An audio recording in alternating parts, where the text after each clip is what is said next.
Welcome back, everyone, to episode 2 of our Cubs rebuild. We are doing this live over here at twitch.tv/Brian Evolves, and we are also recording this for our YouTube channel, which you can find also at youtube.com/Brian Evolves, where we cut these streams up into little bitty pieces so you can watch it as quick as possible, and you don't have to watch the hour-plus long stream or however long we end up streaming anyway. So also cuts out all the fat and all the talking with chat and everything like that. But if you want to enjoy the chat and enjoy us live, follow us on Twitch and watch us live like you are right now. So we left off episode 1 with a win, and then we also took a loss in our simulation. So we only simulated one game during the last run. Take a look at our goals so far. Don't suck completely this season. We're at 1-1. So I don't know what don't suck completely actually means in terms of where you need to be. Hopefully at least 500 is going to be okay. We'll find out. Build a top 6 minor league system. So we were 24th when we started, and now we're at 23. Did I say to that twice? We were at 24. We're now at 23. Increased fan interest hasn't changed, so that's at 59. And that's not going to change in a week. We're going to simulate the next 4 games. I don't get kind of spoiled here. And good news, we went 3-1 over that simulation, so right now that puts us at first in the Central. Let's go home and see standing-wise that, okay, so it's a tie for first. And because we won the Brewers series, that puts us in first entirely, technically.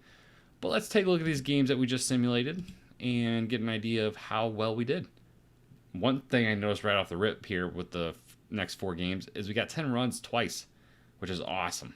Let's go to the first game. So the rubber match between the Brewers and Cubs that take the series. Cubs end up winning this one 10-4. The quick recap here. Cubs grabbed a win 10-4 over the Brewers at Wrigley. Chicago's second baseman Nico Hoerner was 3 for 4 with 2 triples while adding 4 runs batted in and scoring. The win put Chicago at 2-1. In the bottom of the 5th, the Cubs got a key at-bat from Nico Hoerner with 2 outs. The base loaded, and the Cubs leading 6-3. Hoerner hit a 2-run single. Oh, my goodness. What a day for him.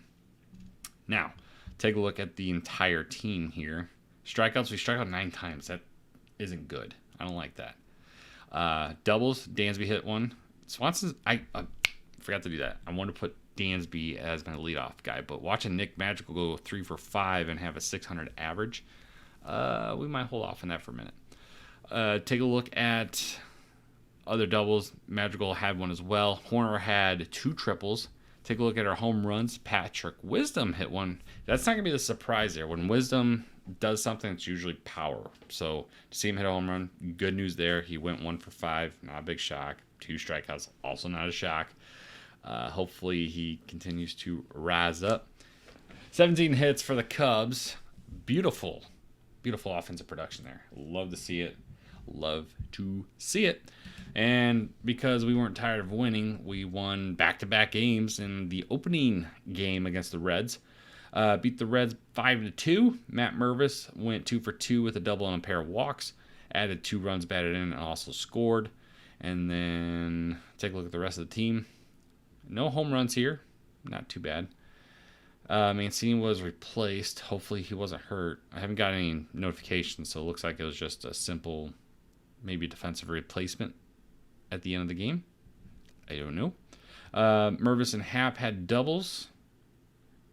That's all really we did. Happ also got a stolen base, which is nice. 2 double plays. So the fielding continues. But Nico Hoerner has 3 errors in the first few games. Ugh. First 4 games, he's got 3 errors. That is terrible. It's got to be near the top. We lost the next game 3-6. Reds got an important contribution from left fielder Stuart Fairchild, who hit a 2-run double. It was the second double of the season, put the Reds ahead 4-0 at that point. Wow. They scored 6 in the 3rd. And we battled back with 3 in the next inning, and that was all for the scoring. Both teams with 6 runs apiece, or hits apiece, excuse me. Doubles for the Cubs. Happ had 1. Home runs, Hosmer had 1, and Mancini had a second.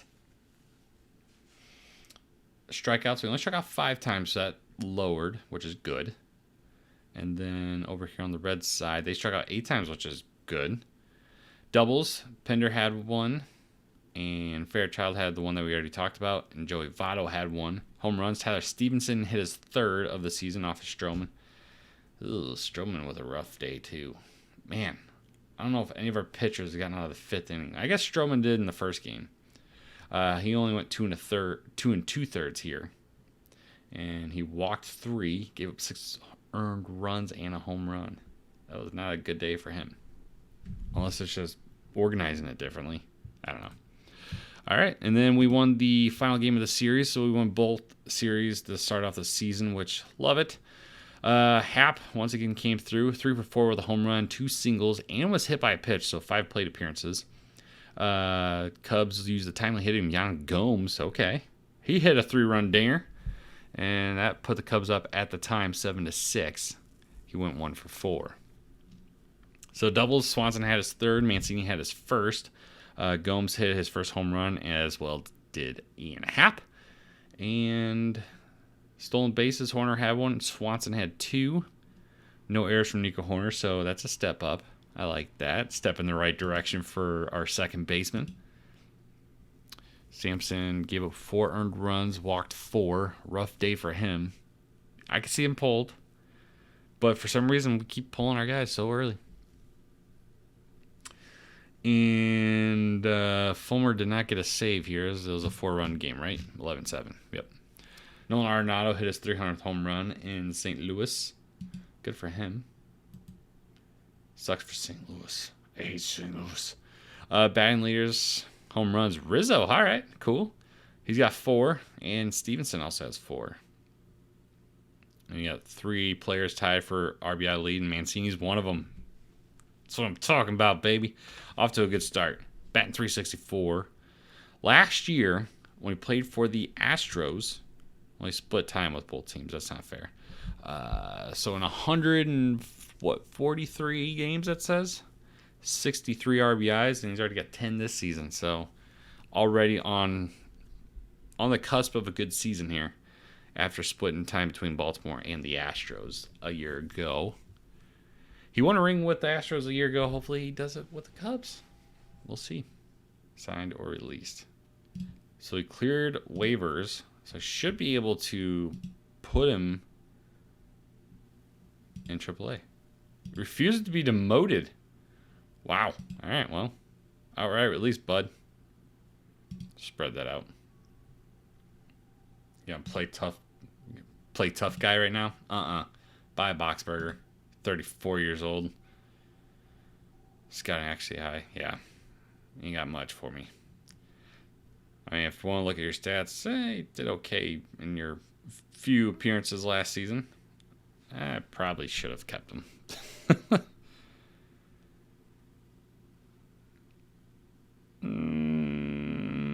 Yeah, we'll see how that goes.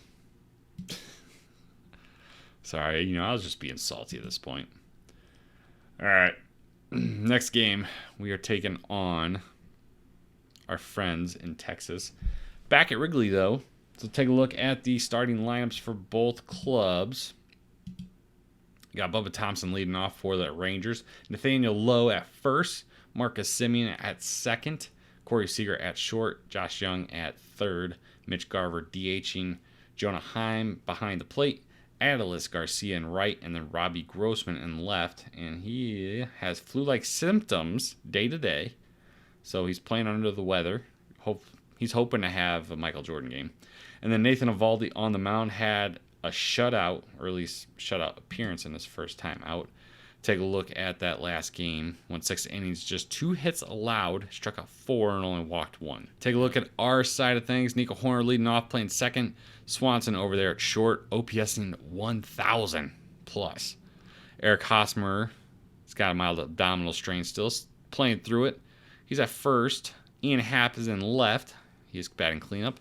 Cody Bellinger batting fifth and center. Designated hitter Matt Mervis. Trey Mancini out and right. Yan Gomes catching. And then Christopher Morel over at third. And then Justin Steele on the mound. Did not have a good day his first time out. 52 degrees. I believe that said the wind's blowing in. When the rain's blowing in your face. Just a batter.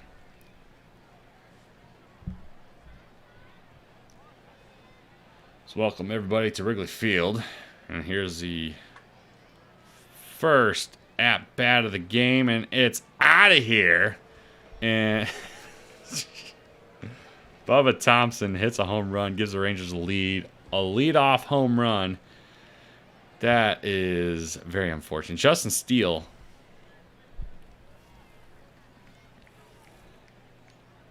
Good Lord. You did not have a good first game, and we're not starting off very much better. Very much better. Much better. Grounded to Morel. He bobbles it, and that'll be a freaking error. Seeking his first home run of the season. He is known for power, or at least historically he was. He's had a few off years. Injuries have kind of piled up. Let's see what he can do here. 2-strike count. Hits this one to center, and it's caught. And thrown in. Dansby Swanson will score and tie the game off the sacrifice fly. Digs in. 0-2 count. Garcia rips this one to left, and that will be down for a base hit as well. And it's another run scored here by the Rangers. And it's another 2-out double as the Rangers take a 2-1 lead here in the second. Mitch Garver will dig in here. 1-1 count. This one hit deep to left center. This is trouble, and it's out of here. Mitch Garver hits a home run and makes it a 3-1 ball game here in the fourth. Fastball inside, 1-0 count. And that one almost hits him. It's Bellinger, ball 2. That one's in there for a strike. That one's also in there for strike. Bellinger, 2-2 count. Bellinger gets jammed here. 4-3 putout. Cubs grounding out quite frequently today. Inside on Wisdom. Full count here to Patrick Wisdom. And he'll swing and miss his second strikeout of the day. And the rest of the game, or at least the ending of the game, relies on the bat of Trey Mancini. Mancini's walked twice today. 1-1 count. Count goes full.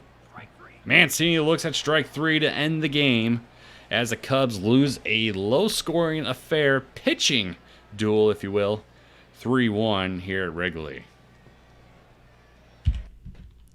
Cubs dropped to 4-3 on the season. We got ourselves a new follower. MFG, thanks for following, friendo. Appreciate that very much. You just watched the very ending. Axel with the John Madden commentary there. Well, you see, if a team scores more runs, you're going to win the game. Boom! Rangers did score more runs, and, well, as is tradition, that means they win the baseball game. And they started off the game with the lead, and they never lost it. They gave up a tie, but take a look at our line score, I guess. Take a look at who our highlights were. We only had 4 hits. They only had 5 hits, so it wasn't like it was a barn burner. Hosmer 1 for 4, struck out 3 times, though. That is terrible.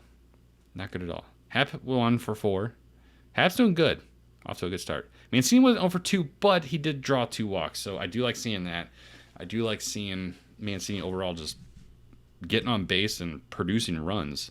Hopefully it's not small sample size at work, and hopefully he's got something really just starting to build up again. Taking a look at Mancini's 8 for 24, not too bad. Got the 1 double and a pair of home runs. So walked 4 times and got 2 of those in this game alone. So only struck out 5 times, including that 1 right there. So not a bad start for him. Look at those guys running. That's funny. Brad Boxberger. Don't want to go to AAA. I mean, you're 34. I don't blame you. Whatever. I ain't mad. Team home screen. All right, folks. Do appreciate you joining us today.